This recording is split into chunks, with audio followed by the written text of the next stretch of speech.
faster than a speeding bullet, I ran until my muscles burned and my veins pumped battery acid. more powerful than a locomotive, An idea is like a virus, resilient, highly contagious. able to leap tall buildings in a single bound.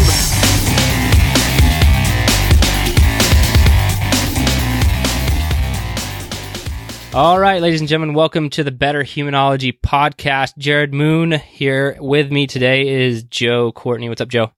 Hey, happy to be back on Better Humanology. Yeah, so we're doing a coaching episode to get everybody fired up, prepped, and ready for Murph Workout. We're going to be talking about that a lot today. We're even publishing this episode earlier than our standard Monday publishing because we want you to be prepped. A lot of our athletes and Garage Gym Athlete are hitting Murph up on Saturday as a part of our Meet Yourself Saturday workouts, which we do every Saturday. The Meet Yourself Saturday, not Murph, every Saturday. So we're doing that, and then a lot of you are hitting it up on Memorial Day, so you have plenty of time to listen to this, jot down some notes, and get ready and prepared for the awesomeness. But we got to start the Better Humanology podcast off how we always do, which involves a fitness challenge, mental toughness challenge, and a book recommendation. So we're both going to give all three of those. Joe, I'm going to let you start with a fitness challenge. So obviously this challenge will be, Murph, it's very appropriate, but I want to go a little bit past that and physically challenge people to do at least 10 minutes of mobility before doing Murph. And I say do one thing lower body. So I suggest something with your quads. I'll go over that later. One thing for your lats, and then one thing for your triceps. One of those mobility each, whether it's smashing, whether it's a banded pull or something like that, to prepare for Murph. So that's the physical challenge I have, mobility. And I think that's not sexy, but effective. I think it's a great idea. We were talking about before the show, because I did Murph a ton a few years ago or a year or two ago, whatever. And there would be multiple weekends where I was just like, got to squeeze Murph in. And like, there was no warm up. There was no mobility. I just got going, and you could always tell a difference. And, from the times that I did a little mobility and got a little bit more warm compared to the times I didn't. You just feel tight and not as good when you're going through all that. Even our running days, I've looked back in my now that my pacing throughout the miles on our running days, I noticed my first 5 minutes is like 10 to 15 seconds slower than the rest of my time running, because I'm just not warmed up and acclimated yet. Because if you're running forever, then hey, I'll warm up on the beginning of the run. But when you only have one run in the beginning, then you kind of want to be ready. Well, that's always my thought too. It's like, well, I'm running a mile. That's a warm up anyway, right? Well, okay, so my fitness challenge is going to be, we're going to center everything around Murph. So mine will be recovering from Murph, because I'm really big on recovery. And so I'm going to say, and recovery can start before the workout. So doing what Joe said, getting the mobility in, but then also doing like a 5 to 10 minute very light row. I wouldn't do a jog or anything like that. Like I wouldn't add rowing or running to Murph. But maybe if you have access to a row for 5 to 10 minutes, just get even more warm. But then also after Murph is over, which is like nobody wants to like go move after they finish the workout, this kind of workout. And so I'm going to challenge you to do 10 minutes of rowing at the end of this workout and focus the rest of your day on recovery. I know it might be Memorial Day or Saturday or whatever, and you want to have a couple beers. That's fine, but, also factor in getting in a ton of water, electrolytes, and, eating all that you should after a workout like that. So that'll be my fitness challenge. So mental toughness challenge. What do you have? I'm actually not prepared for this one. I think Murph's just going to be the mental toughness challenge, because I think a lot of people are scared of it.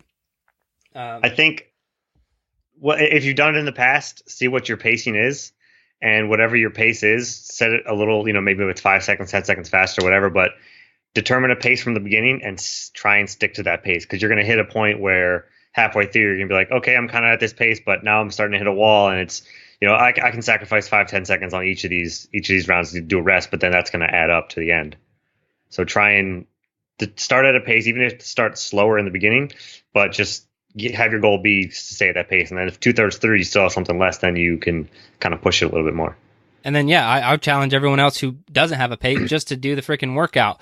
I don't care who you are, where you come from. That's what got me fired up. So when I did Murph for a year, I'd post every single day every single weekend. Every time I did it, I'd post it on Instagram. And what got me fired up were the people who I inspired to do Murph, who maybe would have never done a workout like that. Now, they may have started with like scaling the miles to 800-meter runs and, cutting the reps in half and all this stuff, scaling it to their ability, which I think is perfectly okay. And just doing some version of Murph that you can actually do, but in honor of Lieutenant Michael P. Murphy, I think would be awesome. So that's my mental toughness challenges. I don't care who you are, where you're coming from, what your background is. Scale it to what you are capable of and knock it out. All right, let's go to book recommendation. All right, so I'm going to go with Own the Day, Own Your Life. And that's because we were just chatting before, but if you're in the fitness world, you're kind of already going to know somewhat about half of all of this stuff. But what's great about it is that I've read 4, 5, or 6 other books this year where information has been pulled from those to this one. So you kind of get a rundown version, almost like a Cliff Notes version of a dozen other books into this. And it's broken down so nicely so that he talks about it, the why and the how, and then it's broken down to like, okay, do this. And if you're really feeling it, do this even more, and there's another step up. So even if you're kind of already in the fitness world and health, and not even just fitness, but just health in general, or if you don't know not much at all, if you're not listening to podcasts or reading books, then just do this one, and you'll get so much out of it.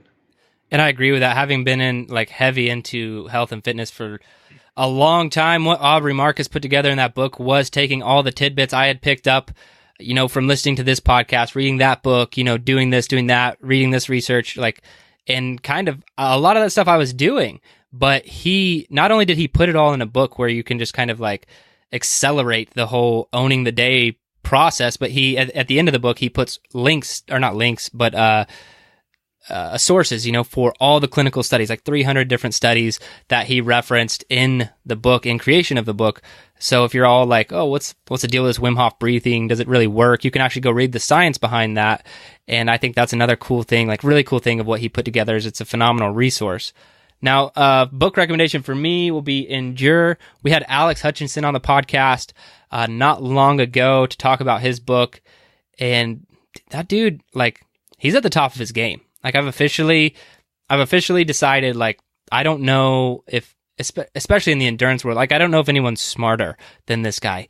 He has put together some phenomenal resources. I'm starting to read a lot more of his, weekly articles that he puts out. His book is amazing. His book is just a huge resource for understanding the mind-body connection and how, all the way down to how muscles work and how your body uses, from ATP to oxygen, everything.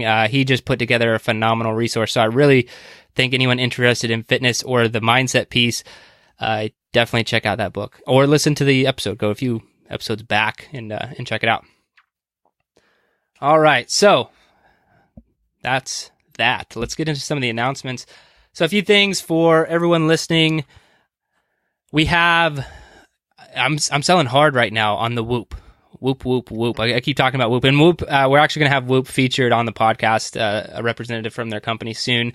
And we have no affiliation whatsoever with Whoop, no kickbacks, no percentage, anything. And I can't even get you a discount anymore. I could get you a discount when it was a $500 strap, and now they changed their pricing model. Anyway, we're super fired up because we started a Garage Gym Athlete team.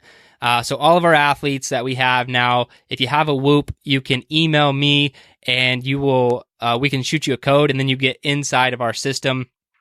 And why is this cool? Because here's the thing is a coach in the past could never have access to legitimate biometric data of his or her athletes. And now they've made that incredibly easy, and they've made it leaderboard style. So I'm in there. You can see how much I slept last night, what my resting heart rate was, my heart rate variability. You can see how hard I worked today, if I skipped a workout. And I think that's what's really cool is all of our athletes, we're starting to populate and fill this team up inside a Whoop. So if you have a Whoop, awesome. And especially if you're part of Garage Gym Athlete, hit us up because I want to get you inside the team. So you can really start holding each other accountable. Hey, why didn't you work out today? You need some tips on recovery and all that stuff because it's something that me and a lot of the coaches have been working on for a long time is, mastering recovery and get better at that stuff. So that's all I'll plug for Whoop. You can check them out. And if you already have one, this is primarily who the announcement's for. Make sure you hit us up. Now we're going into the last 4 weeks of this cycle at Garage Gym Athlete. It is an amazing time for you to hop on board because each 4-week cycle is like a brand new day. You know, it's a brand new way to get into Garage Gym Athlete training. So you could go to garagegymathlete.com and sign up for a 14-day free trial on any of our tiers and train with us for this last month before we head into a new cycle. But you guys will be hearing a lot more about that new cycle as time goes on. But other than that, man, let's get into Murph. If you don't mind, I'm going to read real briefly who Murph was, just for anyone, and talk about what the workout actually is. That way, you know, everyone can kind of know what I'm talking about. So, Lieutenant Michael P. Murphy was a Navy SEAL. He was the officer in charge of a 4-man SEAL element in support of Operation Red Wings, tasked with finding a key anti-coalition militia commander near Asadabad, I think I got that right, in Afghanistan. A fierce gun battle ensued on the steep face of the mountain between SEALs and a much larger enemy force. Moving away from the protective mountain rocks, he knowingly exposed himself, increased enemy gunfire to radio his position to SOF Quick Reaction Forces. Though injured, Lieutenant Murphy fought on, allowing one member of his team, Marcus Luttrell, to escape. Before he was killed for his selfless action, Lieutenant Michael Murphy was posthumously awarded the Congressional Medal of Honor on October 27, 2007. We honor his sacrifice and memory through the Murph Workout. So, what's that movie? Lone Survivor, right? If you've seen Lone Survivor, you kind of know the Murph story. And that is the Murph. That is who Lieutenant Michael P. Murphy was. I don't like to get too into using the word Murph over and over again without at least referencing that in the conversation. Now, Joe, if you could tell everybody what the actual workout is, that way they have an understanding of what I'm challenging or what we're challenging them to do. So it's going to start off with a 1 mile run. Then you're going to come back and do 100 pull-ups, 200 push-ups, and 300 squats. However, you can partition those as much as you want. So whether it be the common 5, 10, 15, or what would it be, 10, 20, 30, whatever that is, break that down every month. And then after you're done all of those calisthenics, those movements, you do 1 more mile. The kicker is to do full RX, to wear a weighted vest. I believe it's 25 pound? 20 pound. Or 20 pound. Okay, it's 20 pound vest for it all, but you don't have to wear a vest. Really, as long as you're going through the workout. But yeah, that is how that goes. And what's your opinion on the workout? Why do you think we should do it? And why do you think everyone does this workout as opposed to all the other CrossFit Hero workouts there are, or other ways that we could do it? I mean, why do you think Murph is the one? Well, it's a simple workout. You can do it pretty much anywhere. I mean, running, you don't need any equipment. All you really need is a pull-up bar, and that you can find a tree branch if you really need to. I think you did that during your year, tree branches and steel beams and stairwells or something. Yeah, more than a few times. I had to find some interesting setups. Yeah, so you can do those pretty much anywhere. It's very simple movement. You know, there's some of those hero workouts where they have rope climbs and other ones where there's heavy barbells and stuff like that. But this is basically anybody can come in and do it, and people can do it all together as well as a group. And it's really easy to scale down as well. So it can fit to anybody. Yeah, and I mean, it's great. It's a great workout, like you said, for that reason. Simple, scalable. Anyone can do it if you do scale. And it's just a great way. I mean, that's what Memorial Day is all about, right? It's about remembrance. It's about remembering those, you know, who have made the ultimate sacrifice. You know, there is a difference between Veterans Day and Memorial Day because I always get tagged on Memorial Day, like on Facebook, because I'm a veteran, and you know, I'm sure it happens to you as well, Joe. It's like people are like, "Happy Memorial Day," you know, Joe. This is like, well, no, yeah. Hold on. Like, I appreciate it, but these Veterans Day and Memorial Day are very different, and I think it's great for us to remember. But to me, it also means that you should be taking the workout to a different level. Now, I don't think anybody should be hurting themselves, but that's what always motivated me was when things would get really bad. And I would just reframe and put myself in a different perspective of like, could you imagine being on the side of a mountain, like battered and bloody, you know, hot as shit, and, you know, knowing you're about to die? Like, well, this last little mile is not that bad now, you know? And so that's a big part of it for me, and always gets me through the workout. Now, Joe explained what the Murph workout was, and I could tell as he was going through it, he almost threw in all the little caveats that I wanted to go over, but it's because we've both probably answered so many questions about Murph over time that it's like a natural thing in us. So let's just go over the Murph myths, as I like to call them, real fast, because we've put a lot of stuff out on Facebook. I did the year-long Murph, every Saturday, and so I get a lot of questions and people comments and emails. So let's go over a few things. Number one, actually, I'm just going to quiz you on it, Joe, and then we'll see if you get them right or wrong. Do you need to do strict pull-ups in the Murph workout? You can if you want it to be harder, but you do not need to. And see, so harder is with an asterisk, because I was talking about this with Ashley, because a lot of people think strict Murph is harder. Now, you have to define hard, but so when I did Murph, I did it every single way, right? And I did strict more than a few times, and it was really just slower.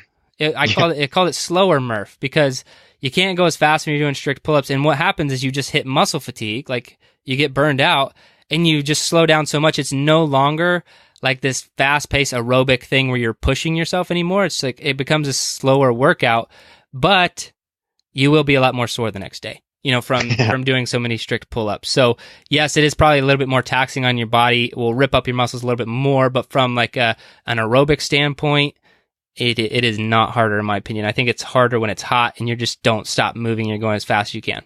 All right. Question number 2 on the quiz. Do you have to wear a vest?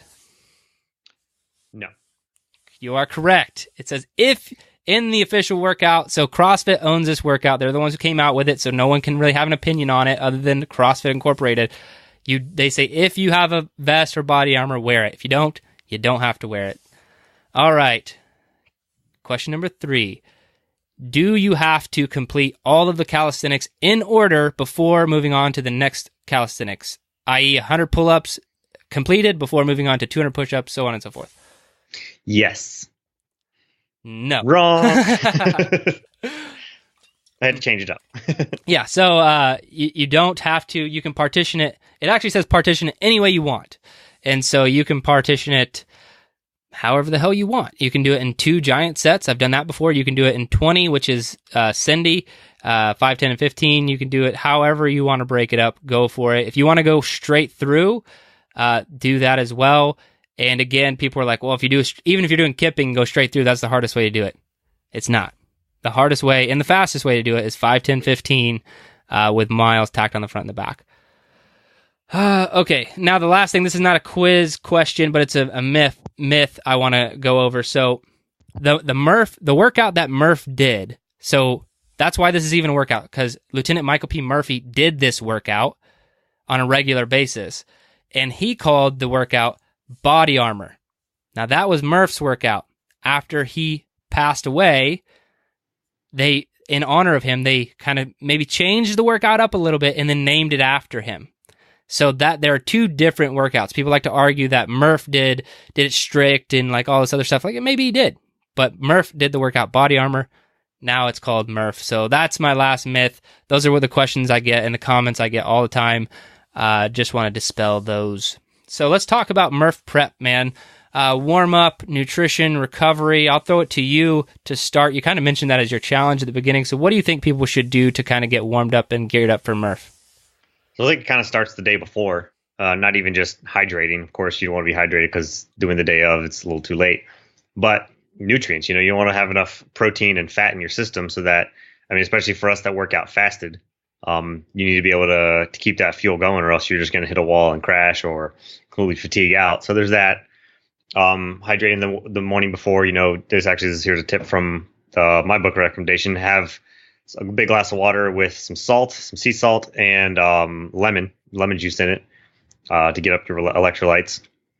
But then as you're warming up, you mentioned doing the row, smashing your quads is going to help a lot, because a lot of times the squats is what'll get you, and that's what you mentioned as well. Squats your legs are going to lock up. So if you can smash your quads after you get a good warm up in, it'll be a lot smoother, and then you'll also be fresher for the run. For the pull-ups, you want to get your lats nice and lubed up. if you're kipping as well. I mean, after a while, if you do 20, 25 or so, however many sets, your lats might just tighten up on you, and then you're in for a world hurt. You're going to be shaking out a lot, doing all that. So I recommend doing some hollow body just to practice that small kipping moves. You don't have to go through pull-ups yet. Just kind of practice your kip and then do a banded stretch to get that loose. And then push-ups. You can either get a ball and smash it on your chest to do that, or just smash your tricep, do that, work that out. Because as far as muscle fatigue goes, I think some people will struggle the most on push-ups. That's what I kind of find a little bit. So for warming up, that's kind of what I would do. It's also going to be person dependent. You know, I have ankle and Achilles issues, so I have to smash my ankles, do some jump rope, stuff like that, because I know it takes at least a half a mile for that to warm up for me. Yeah, man. Yeah. I'm going to have to get really warm this time. Yeah, I've been having, I don't know if I've mentioned it too much on the Better Humanology podcast, but for sure the Garage Gym Athlete podcast, my foot issue, you know, I've been dealing with some foot pain, which ended up just being some tight tendons up into the Achilles area. So yeah, I'm going to have to deal with that. And also, so you're going to do Murph, right? You're doing it in San Diego? Yes. So is it going to be hill Murph? Yes, because I live at the bottom of a hill, so I'm going to have to go up a completely big hill and then do my mile or whatever, and then come back down the hill. It's like really close to a mile. But either way, the beginning of it has a big hill, and then halfway through it coming back has a halfway smaller hill, but it's still a pretty steep hill. And then, yeah, back to my setup. Yeah, same way. I'll be doing hill Murph, mountain Murph, and then also the only unfortunate thing, which I think might slow me down a little bit, is I didn't think about it really until yesterday, is I'll be doing fat bar pull-up Murph, which I'm kind of used to now because I always do fat bar pull-ups because I've been using my yoke. I haven't set up a pull-up bar in this house here in North Carolina, and it'll probably slow me down a little bit. So I'm just interested to see what my time is overall. I'm hoping to go with a vest. Haven't done Murph in a while. I'm hoping to go, still sub 40 minutes with fat bar and mountains in there. But my pull-ups will probably be a little bit slower because my bar, I can just stand and reach my bar like flat-footed about, so I can't even fully kip, or else I'm going to kick the ground. Right. So I have to kind of like tuck my leg and kip a little bit. So that kind of makes a difference after a certain amount of time. That's just because I'm efficient kipper. Yeah, dude. It's funny because like I ripped a lot. My hands ripped a lot during Murph when I was doing it for that year, and it would always be like rep 98 or 96 or 99. Yeah. Like it always rip right at the end. And so it's just things that you got to look out for on Murph. So that's another thing I'll throw into the prep category is, taking care of your hands a little bit before. Sounds funny, but like if you moisturize your hands the day before, that actually helps a little bit. Kind of softens up your hands. You don't want to get them all greasy before you put. That's why I said the day before. Try and take care of your hands a little bit. Shave down the calluses a little bit if you can. Now prep for me. Now nutrition wise, I think what Joe said is spot on because he's talking about dialing in your nutrition the day before, and I think that's great advice. What I don't think anyone should do, because I got this question recently on our YouTube channel. Some guy was like, well, what should I be eating right before? And really, so Murph, for most people, Murph is an hour-long workout, right? So if you've been doing hour-long workouts in your life, then don't really change up your nutrition game too much. Definitely the day before, but don't you know what? I'm going to go 20 grams MCT oil before this one because I heard that's good. You're just going to be shitting your pants and it's not going to be fun. So don't change anything up too much, but for sure, extremely well hydrated, and I'll foot stomp Joe on the electrolytes. However you want to do that. I take salt stick, the more natural and awesome way is what he said with the sea salt and lemon squeezed into water. Awesome. And that's about it. Yeah, I mean, definitely warm up and be ready for it. And then I challenge everyone to recover well, but I would really focus more on recovery than you normally would. So doing that post-workout row or walk, getting a ton of water, maybe doing another mobility session in the evening, or you're going to be pretty sore the next day, especially if you do the full Murph with a vest. It's very taxing. Yeah, there's a few simple things that I've started to do with recovery as well. It's a lot of people after you're done. Yeah, feeling up is good, but people just want to crash on the couch, crash on their lazy boy, and just be kind of dud and sedentary, let their body recover. But I find that sitting on the ground, sitting in different positions, moving side to side, whether it's cross-legged, just moving in different positions like that, because your body still has to kind of support yourself, and you're still, if you sit certain ways and turn certain ways, you'll get a small little bit of a stretch, but you're not completely just relaxed and sloping. And then when you're trying to get off the couch, you just can't. Right.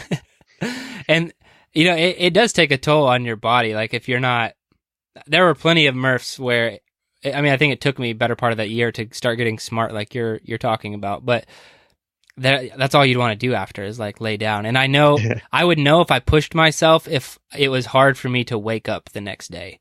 Like, normally that's not a thing for me. Like I'm like ready to go, but Murph, I'd be like in a coma, which is going to be interesting with the baby. Like it might. Yeah, who's going to win? I'm probably just not going to recover is what's going to happen. And because the baby will probably have the worst night of sleep she ever had the day that I do Murph, or the night that I do Murph. And that'll be neither here nor there, but it'll be rough. You have to exercise her so that she gets all tired, so that she passes out for a while too. Hey, that's kind of a thing, man. You got to make sure they're a little as active as they can. Like William, when he was a baby, so he started walking at 8 months, like right on the nose. And he was basically pissed off for 8 months.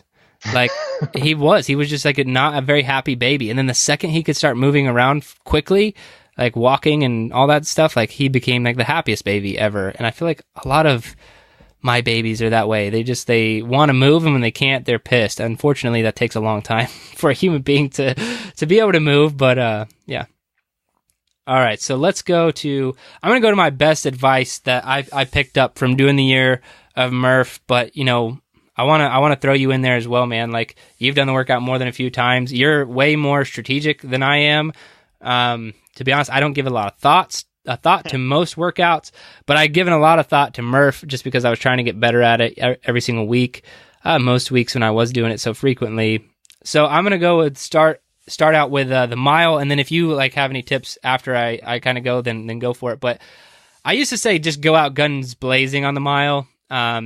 And that's what I did most of the time. And it never really was a problem, especially after you get acclimated to doing Murph so frequently. But now I challenge people to go to moderate pace. So if you know your PR mile pace, if you could run a mile in 6 minutes, then that would be the 100% effort. If you could do like an 80% effort is what I would recommend, the moderate mile. So you're not really saving yourself to where you're doing this. If you could run a 6-minute mile, you're not doing like a 12-minute mile where you're like, oh, super fresh for the calisthenics. You still want to be challenged. And then, and then that last bit, this is the biggest thing that I have always noticed anytime I've done Murph with other people. When you finish, your last couple of steps should be finishing at the pull-up bar if you're in a good situation for Murph. And you should immediately, when you finish mile 5,280, feet, in that mile, once you finish that 80th foot, you should immediately be grabbing onto a pull-up bar and doing pull-ups.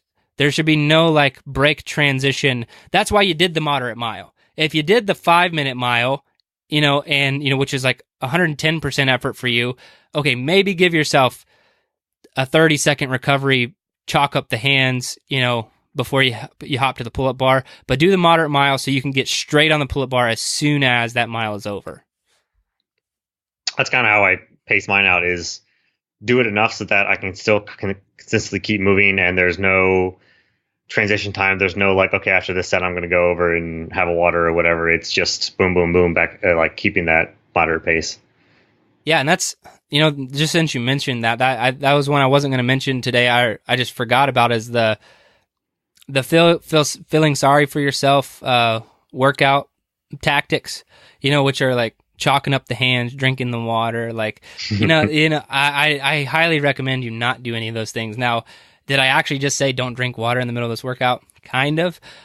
You should be really hydrated before, as we said, and have all the electrolytes and everything. You should be able to go through this workout without having to have water, but definitely have it available if you feel like you really need it, and take a few sips here and there. But the breaks aren't necessary. Really push yourself. Now, I don't have a lot of tips on the pull-ups or the push-ups other than just keep going. So do you have any tips on pull-ups or push-ups? So the push-ups, I mean, the kip is going to be a big thing. It's going to be hard to teach how to do the kip now, but if you're someone who grabs onto the pull-up bar and does a kip and pull-up and then comes down, but you're still hanging onto the bar and then you have to get momentum again, just drop. Just jump up to the bar, and if you need to, jump up to the bar, and as you're jumping up to the bar, kip at the same time, and then just drop. But lowering yourself back down and holding on to it is just going to tax you just that little bit more. But my big one is actually a small secret. I do it myself because of muscle fatigue, and just so, like I said, so I can keep going and stay consistent the entire time, is my push-ups are always 5 and 5. I do 5, and then I sit back onto my knees. I take like one breath, and then I roll forward and do 5 again.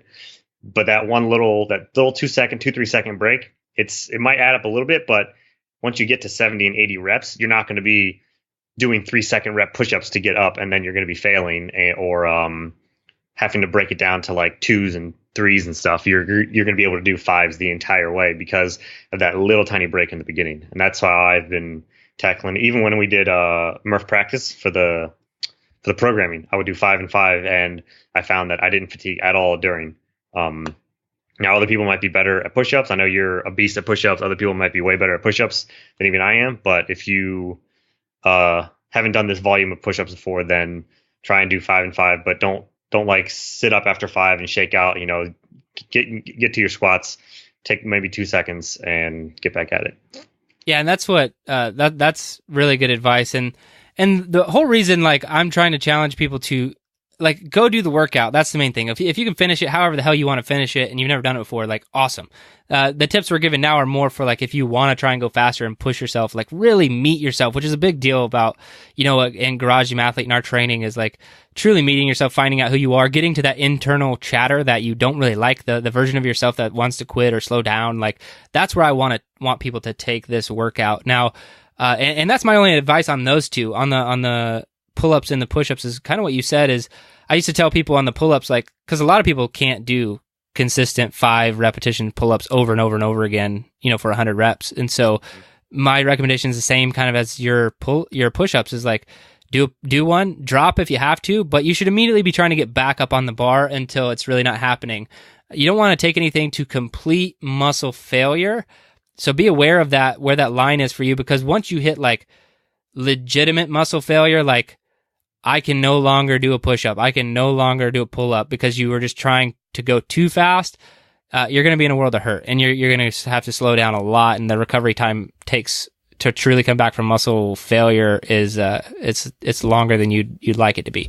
So moving into the squats, then this is my biggest advice. The biggest tip I always give everybody is you don't need to go as slow as you're going on the squats. Bottom line. I've watched hundreds of people do Murph. When I was a physical training leader in the Air Force, I programmed Murph more frequently than we should have. Like, we did Murph pretty frequently. It was our only real, like, super benchmark workout.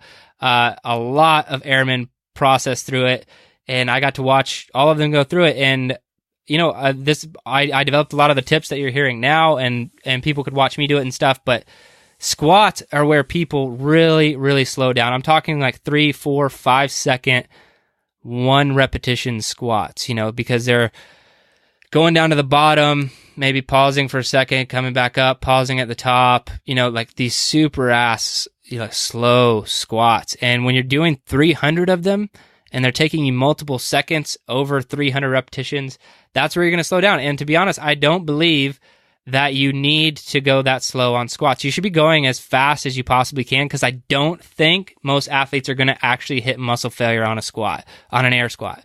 Most trained athletes, I'll say, they're not going to hit muscle failure there. If you're slowing down there, it's only because you want to. Like, your body wants you to slow down, or you don't feel like pushing yourself. You no longer want to take it to the edge anymore.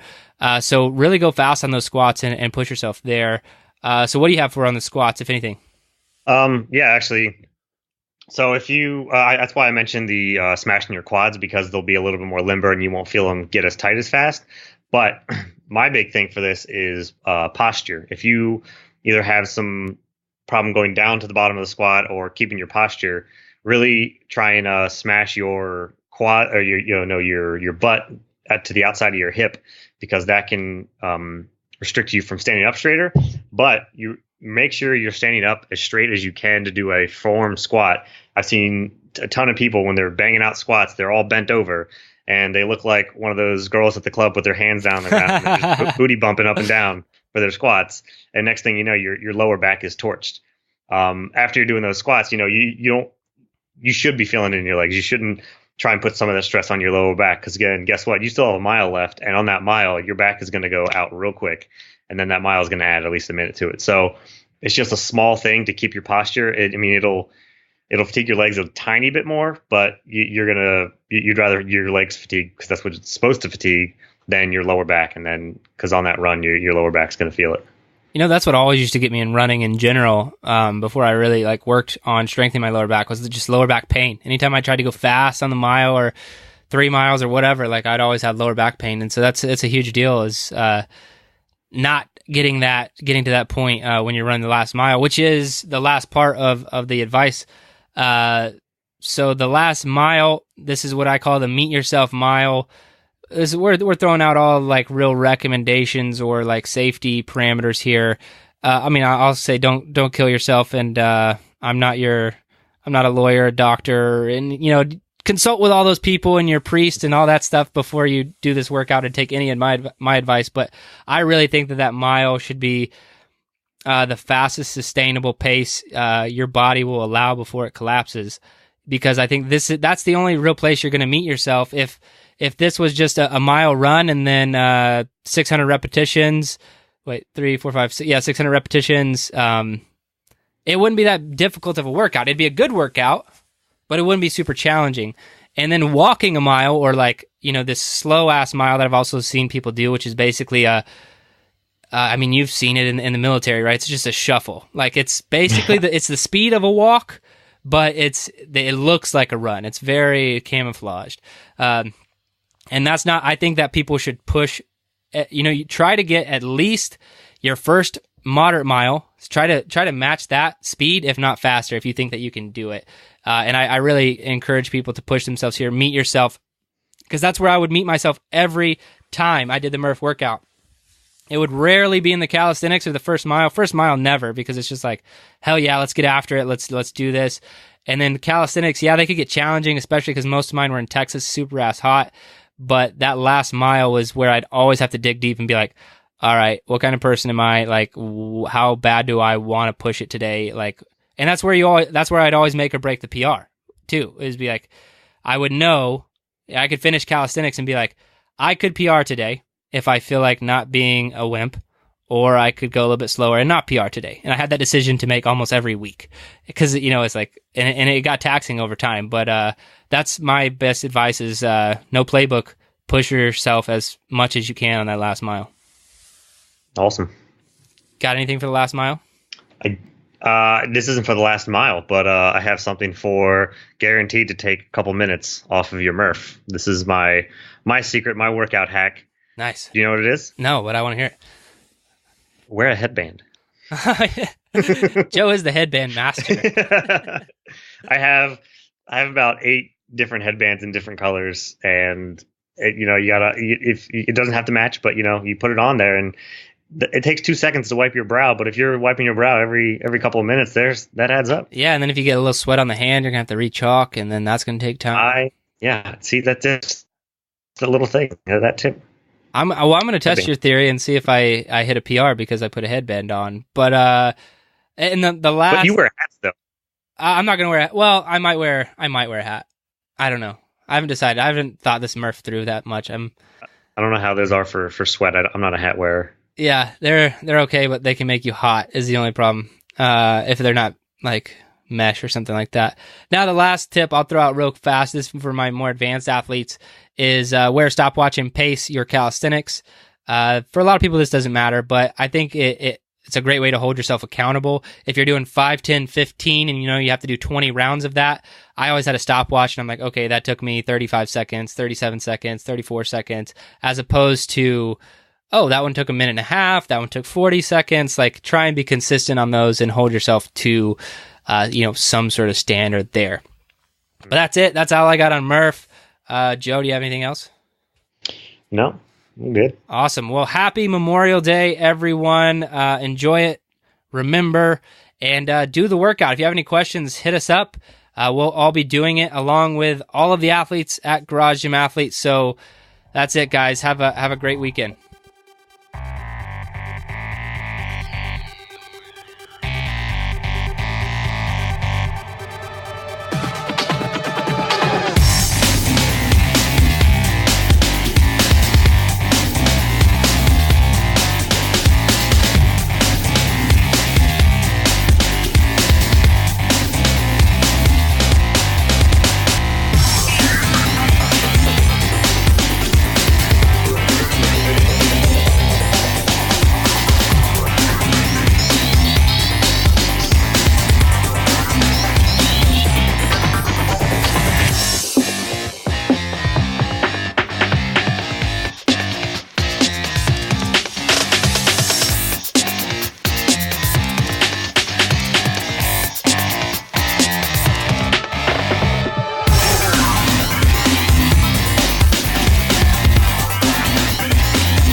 Your best. Losers always whine about their best.